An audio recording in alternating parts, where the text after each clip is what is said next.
Let's get started with what we have in plan today. We'll be tackling one main topic with three subtopics.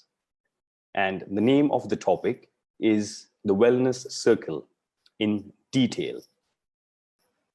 We looked at a few theories and simplified thought processes. Today, I'm going to share with you in detail a very important point, which is the three important paths to being well. I remember it was in 2008 that I wrote an article for a media house on the future of wellness and how the fad diets, trends that keep popping up will soon see reduced demand because people are getting smarter and understanding that most of the articles that come out in the media are not even researched properly. And it's very important we understand this, because when we adopt shortcuts, it only creates more conflict within ourselves. We start to question who we are, what we do. I'm not good enough. Why me? And it brings out more of these primal fears and primal patterns that we have. As I've shared before, the environment is a very important part in either enhancing a performance or making it more difficult for us. So I devised this caption of eat well, move well, sleep well. And we call it the Wellness Circle, where together these three things combine. Sometimes you focus more on eating well, sometimes you focus more on sleeping well, and sometimes you focus more on moving well.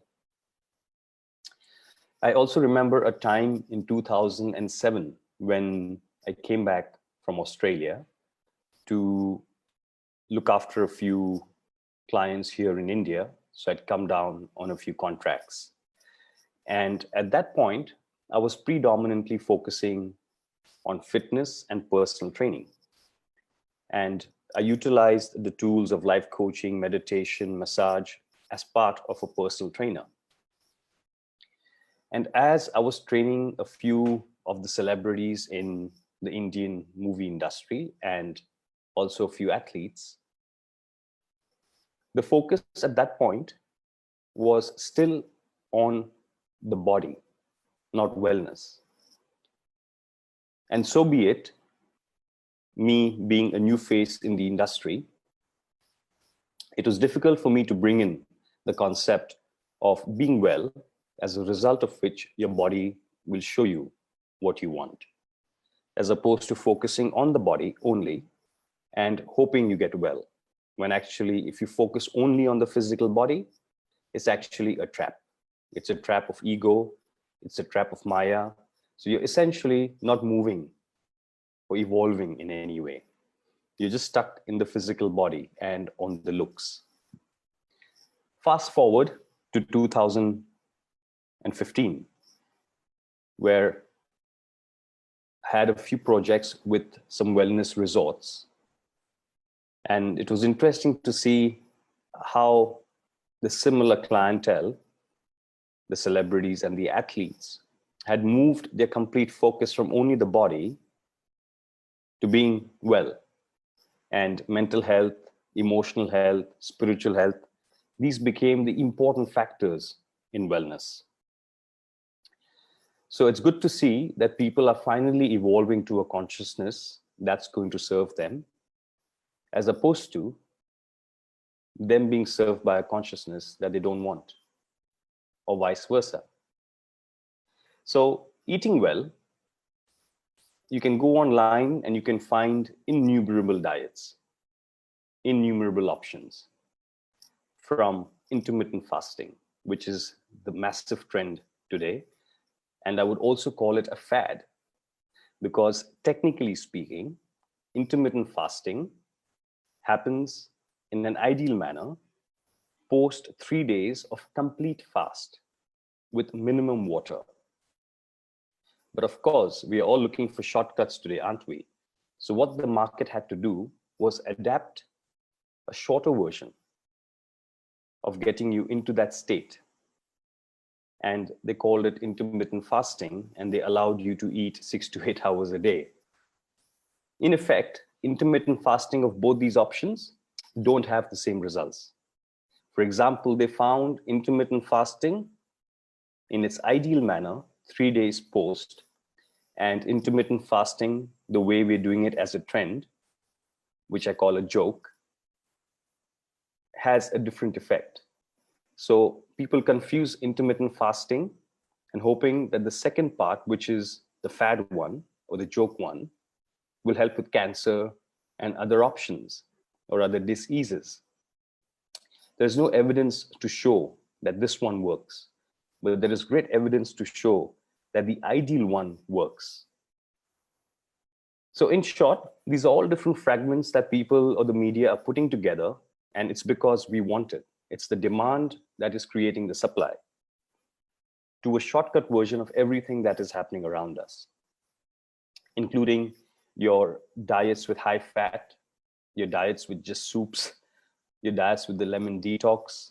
I mean, these are all shortcuts put together because you want the shortcut, which is fine. But remember, if you take a shortcut, it's going to come back and bite you at some point. So let's look at simple things of eating well. Now, whether you're following a diet, a fad, a trend, it doesn't matter. You can apply these principles into your current lifestyle. Yes, it'll take you a year, it'll take you 2 years, but big deal. At least it will give you a habit or a pattern that you can take back with you and start to live rather than just exist. For example, it's good to be disciplined, but it's bad to be a slave to the discipline. The discipline must happen, not do. I hope that makes sense. So let's look at the points of eating well. The first point is eat with intention, which basically means when you are eating, think of the food as being a blessing. Think of it as being nectar. Think of it as being a gift, and energize the food. When you energize the food speaks to you. For example, grace, mantras, prayers before food is exactly for that reason. You're communicating to the food that you're eating. The food that you're eating is alive. Even though it's cooked, it's alive. That's why it's not about the food that you're eating. It's also about the intention and the energy from the food, the life force. So hence, this raw food became an important thing. But raw food, again, like everything else, has had shortcuts. So raw food has 2-3 different meanings. One is cooked under a certain degree. One is just raw by itself. And I think one more is like semi-cooked raw vegetables semi-cooked vegetables and raw fruits. They all have their place. And that's why I ask people to find out your constitution.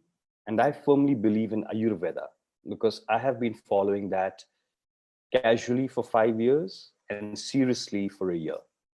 And I have seen the results to be massive, especially for mental health.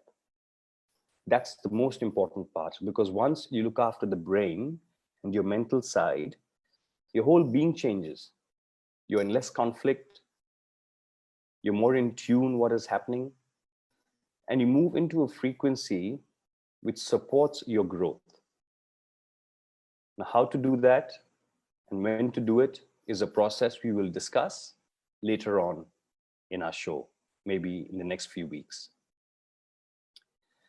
Eat slowly and chew your food.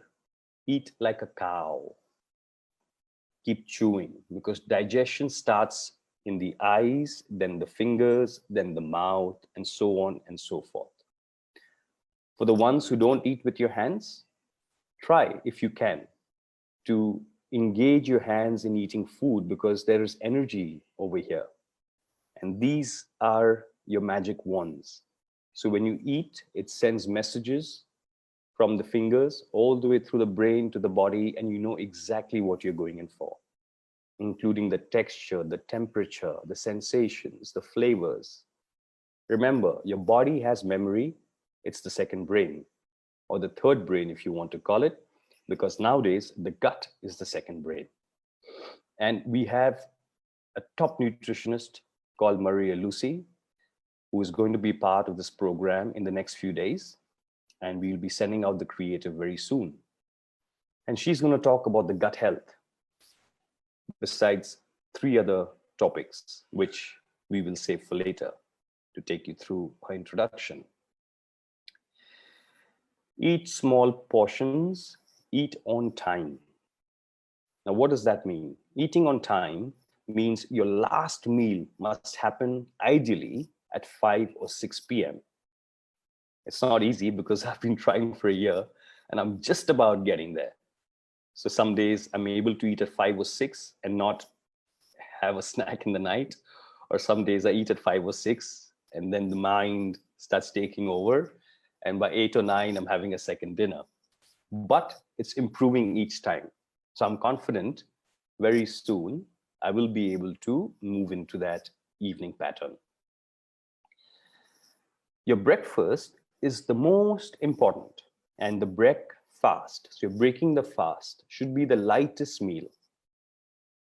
And when I say the lightest meal, it depends on what and why you are eating the food. For example, what is your purpose of training? You eat according to how you want to feel and how you want to look. You eat heaty foods, you feel heaty. So it's important to eat with the weather, with the patterns, both your external environment and your internal environment. Now, how do you do that? You can either introspect, meditate, learn from books, or do what I did, which is consult a very good Ayurvedic doctor and ask him to guide you through the journey. Eat specific to your needs and lifestyle. Now let's discuss this in a bit. If you're eating as an athlete, you would need to eat differently to if you're eating to cure yourself from a disease, or if you are eating to get a certain type of body, or if you're eating for meditation. So different phases in your life, you will need to adapt to different food types. When you travel to different countries or in different cultures, you will require to adapt based on that.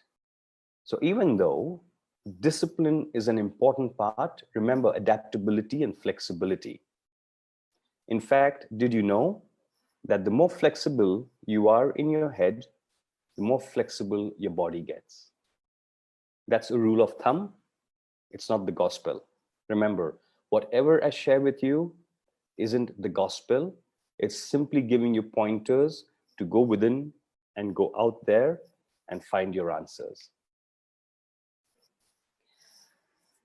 Supplementation. The meaning of supplementation is to supplement. So supplement only where necessary. Supplement only when you've asked to be supplemented by a healthcare professional. Please try not to self-supplement. Just as self-medication is not advisable, self-supplementation is not advisable. Especially men and boys, be very careful with all these so-called testosterone booster supplements. They usually land up having a reverse effect. And even if you do it, and if you are moving into bodybuilding, make sure you have a very, very good coach. If you need a good coach in the bodybuilding arena, let me know.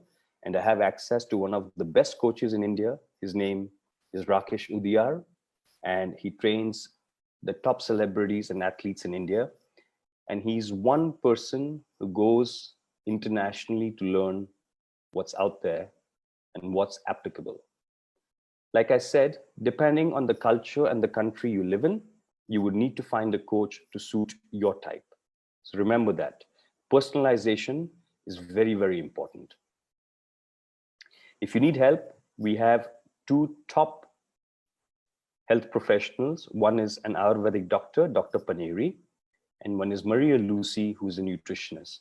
Maria Lucy is from Australia, and Dr. Paneri is a sixth generation Ayurvedic doctor from the heart of Ayurveda in Gujarat, India. They both consult online, so feel free to ask me for more details. Another important part of eating well is eat fresh food. Eating leftovers is not the best option, but yes, you can mix your leftovers with fresh food and combine them to get some form of alive food. Secondly, avoid overcooking your food, but cook it enough so it's pre-digested. I personally am not a big fan of raw food because it does not suit my constitution. But yes, I eat 1 or 2 fruits a day, depending, again, on my needs for that specific day. I am very regular with 2 raw ingredients. My super greens is the first thing, and second is my dry fruits. So I'm very regular in limited portion with those 2 aspects. And I also do have, a third thing, which is my turmeric, ginger, amla, which is Indian gooseberry, which has got 10 times more vitamin C than an orange. So turmeric root, ginger root, amla, which is Indian gooseberry, with warm water and a little bit of honey. I mean, not to say, but honey which is locally grown or locally distilled or extracted, whichever way you want to look at it. So these are the 3 raw ingredients I have in my food. Otherwise, I eat normal home food. There used to be a time when I was heavily into the fitness industry and only looking at the physical body and having heaps of supplements and having heaps of protein, up to a point when I realized, which was a wake-up call for me, that those protocols are not meant to be extended. They're supposed to be had short-term. So please keep that in mind. Eat specific to your goal, specific to your constitution, and specific to who you want to become.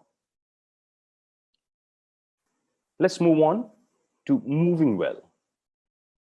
Now, I'm sure you've all been exposed at some point to the 15-minute workout, the 30-minute workout, the 45-minute workout, the 60-minute workout. I'm sure you've been exposed to statements like train hard or go home.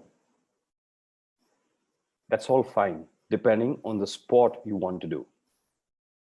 Moving well is not about training hard. It's about training smart. The most sensible athletes, the most sensible humans in terms of getting the bodies they want, are the ones who train smart. Move as you need to, and move when you need to, and move specific to how you want to feel and how you want to look. And again, don't get lost in the physical body. It's a trap. Try and involve yourself in moving because you like to move and your body feels free. Just like a dancer, just like somebody performing yoga. You feel that space. You feel the freedom in movement. And that is what moving well means. For optimum performance, moving 3 times a day or 3 hours a day, 1 hour each, is important. And it's not really that difficult. The only difficulty here is because you haven't heard this before and because you're looking for a shortcut, you've been given that. So if you change the way you think and you get more real, that 3 hours from 24 hours is no big deal. So bite the bullet and try it, because this is an ideal time for you to try what and how moving for 3 hours means. It can be as simple as doing a walk,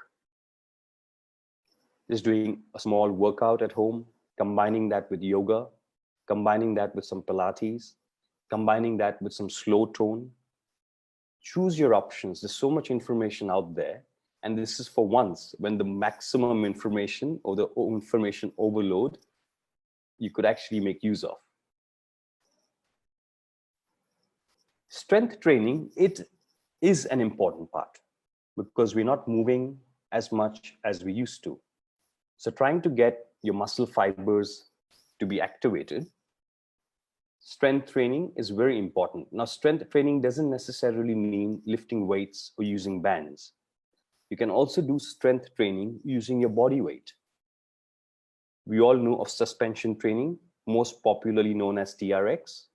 That's a great way of enhancing your core and enhancing your body weight training. But even if you didn't have that, you can use normal tools in your house like couches and beds and pillows, a branch of a tree to do some pull-ups, a bucket of water to do some weights. You can improvise based on how you want to feel and how you want to look.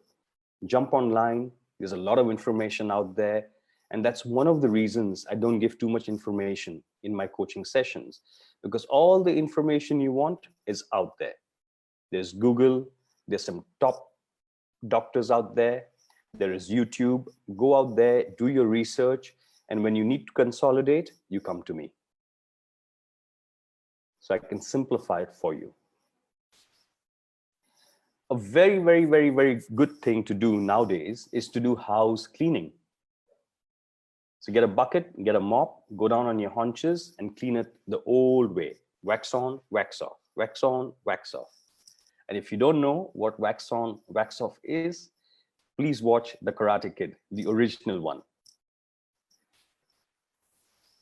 Do some sweeping, do some cleaning. These are all good functional movement patterns that are important for movement patterns.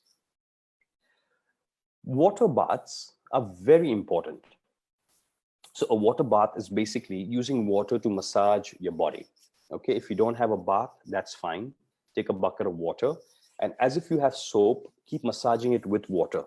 Remember, your body is 70% water. So the moment you connect with water, and water has memory, remember that, you are exchanging energy, you're exchanging messages. So what you can also do is, before you have a water bath, or if you have a bucket of water, meditate with the water, chant to the water. And the most universal chant is Do it about 20 to 30 times to create the vibration that will connect you with the water, with the elements. And you can then massage yourself with that. And it is such a healing art. It's such a beautiful space that you'll feel in love with your body completely. It's orgasmic. So please try it. Now, let's look at sleeping well. Before you sleep, try and meditate. Now, meditation means understanding yourself. So simply put, try and use the breath as the start for meditation. From there, focus on your body. From there, clean your thoughts. Go through what happened the whole day. What are the emotional triggers? What triggers were positive? What triggers were negative? Understand that whole process. And then set your intentions for the next day. Let go, forgive the stuff that didn't work for you, and create the new stuff that you want for the next day. How do you want to feel when you wake up? You want to feel grateful, thankful, happy, healthy.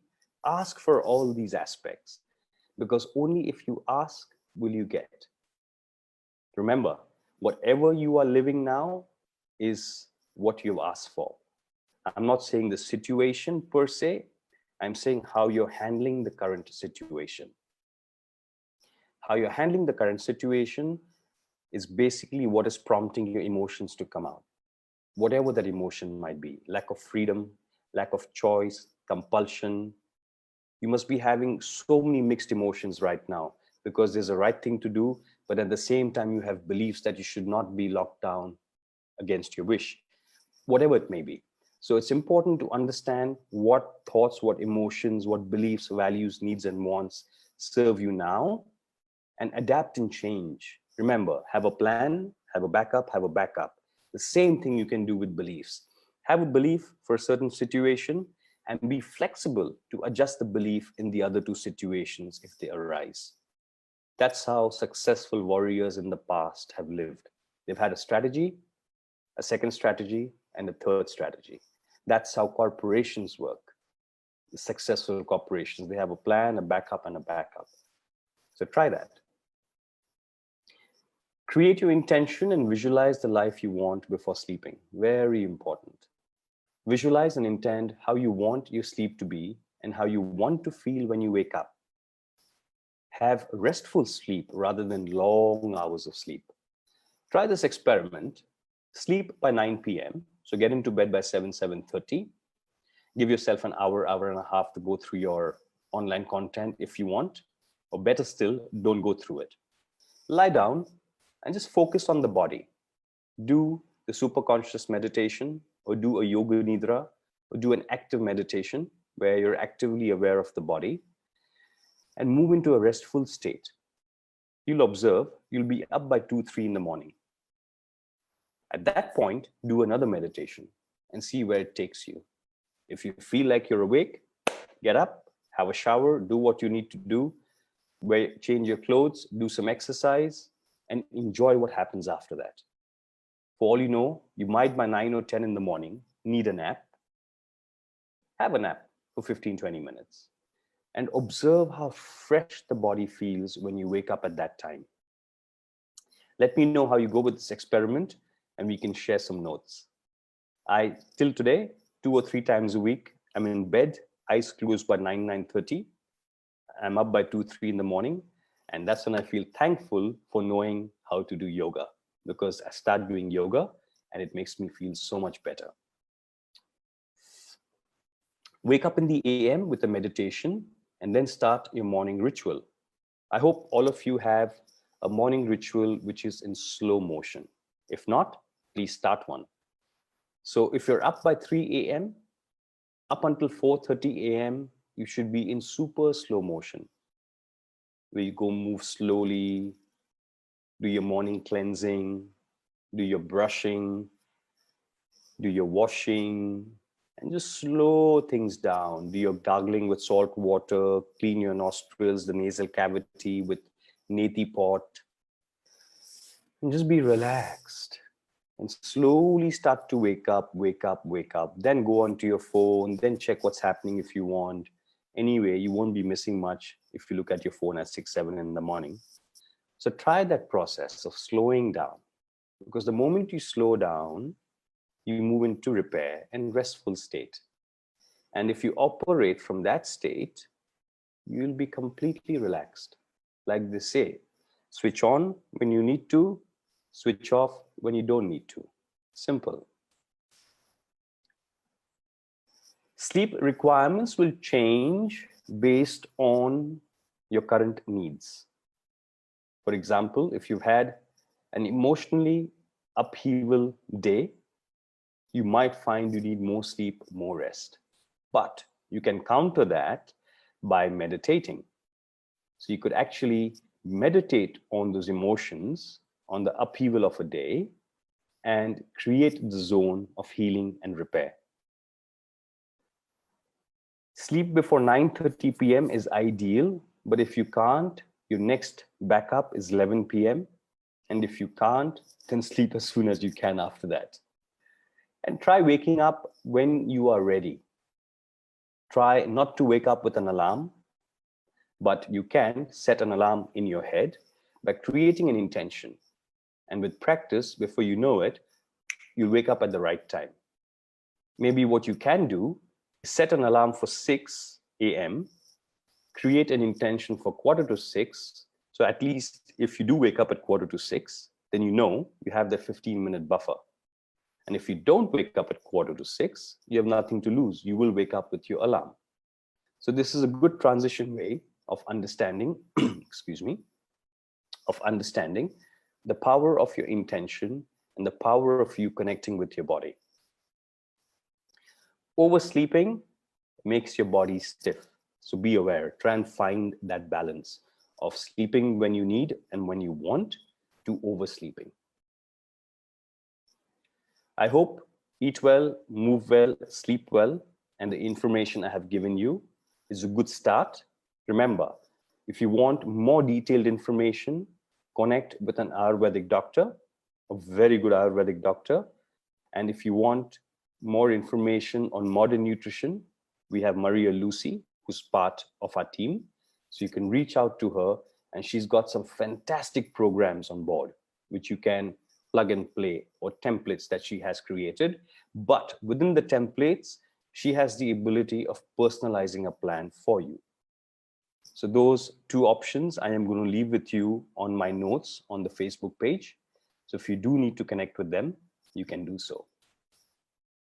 To end our session today, and most importantly, is smile. Look up and say thank you. Be playful, be restful, be kind and slow to yourself. Honor yourself and your ability to transform and evolve, because you have the power to go within, and you have the power to go out there into the outverse. Honor yourself. Thank yourself each day. I know it's difficult, especially when you don't get what you want, but think of what you have. And once you're thankful and grateful, you create that frequency. And once you're in that frequency, magic happens. So I would really like you to experience and try that, because that's the journey I am on. And it's beautiful, it's amazing. And once you experience it, you would come back to this conversation and you'd be like, wow, I wish I had tried it before. But like they say, when the time is right, strike. The time is right now. Go striking and enjoy the journey. Thank you. Namaste.